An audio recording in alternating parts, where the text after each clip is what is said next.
Hi, and welcome to Three Questions with. I'm a longtime friend, Scott Maibor, with us from Senior Benefits Boston. Scott's going to give us 3 tips on Medicare today. Scott, welcome to the show.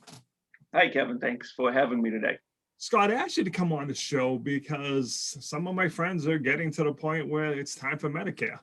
And it's overwhelming. You talk to people, they don't understand it. They don't know what they should get. They don't know what the penalties are going to be if they mess it up.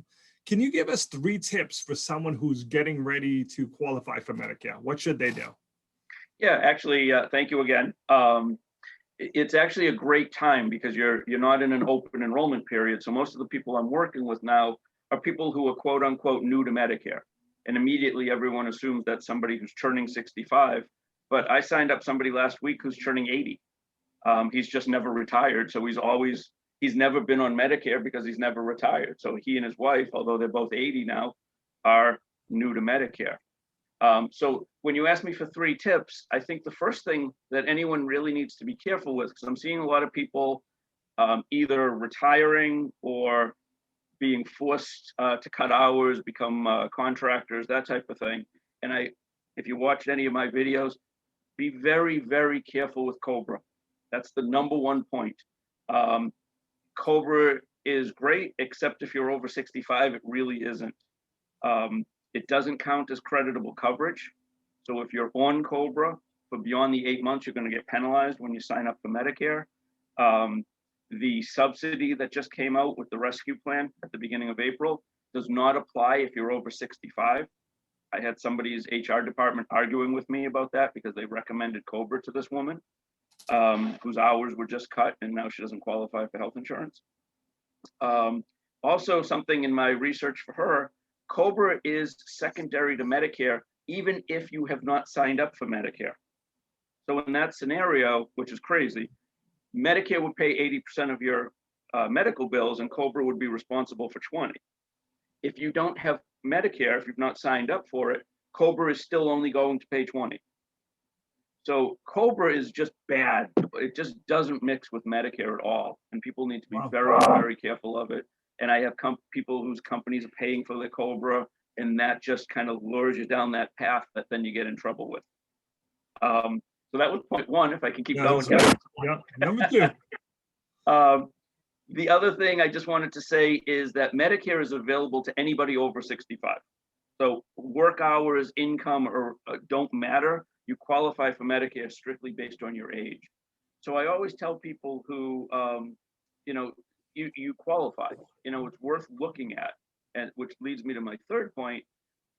If you're turning 65, you should at least, let's have a 15-minute conversation. There's no charge, and let me explain Medicare to you. The woman I mentioned who had her hours cut, she told me point blank, I don't want to take up too much of your time. I'm not going to be looking at Medicare until I'm 70 when I plan to retire. And then 2 months later, her hours get cut and HR is telling her to go on COBRA. So if you spend 15 minutes and we talk about Medicare, you're not going to be an expert, but you'll at least have some understanding of how it works.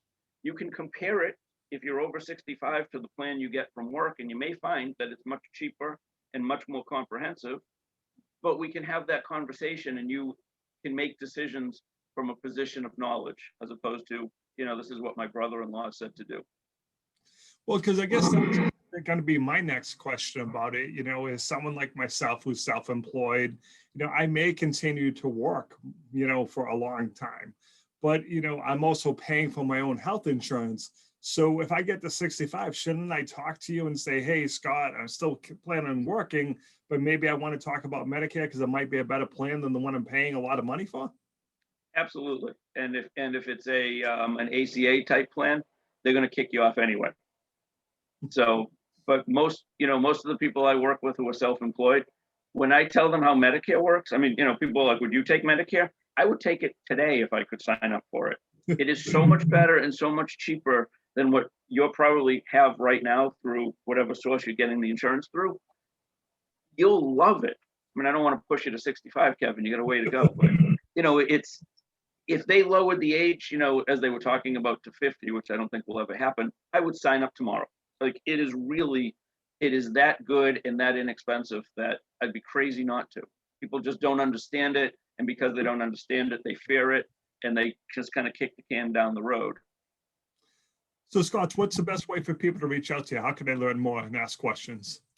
So Senior Benefits Boston is my website, .org. You can find me on Facebook at Senior Benefits Boston. You can email me, Scott, at sbboston, so 2 B's in a row, sbboston.org. Or you can call me, 617-721-1250. Awesome. Scott, I really appreciate you taking a few minutes to jump in the show. And as always, thanks for being my friend. I appreciate it, Kevin. Thanks for all you do.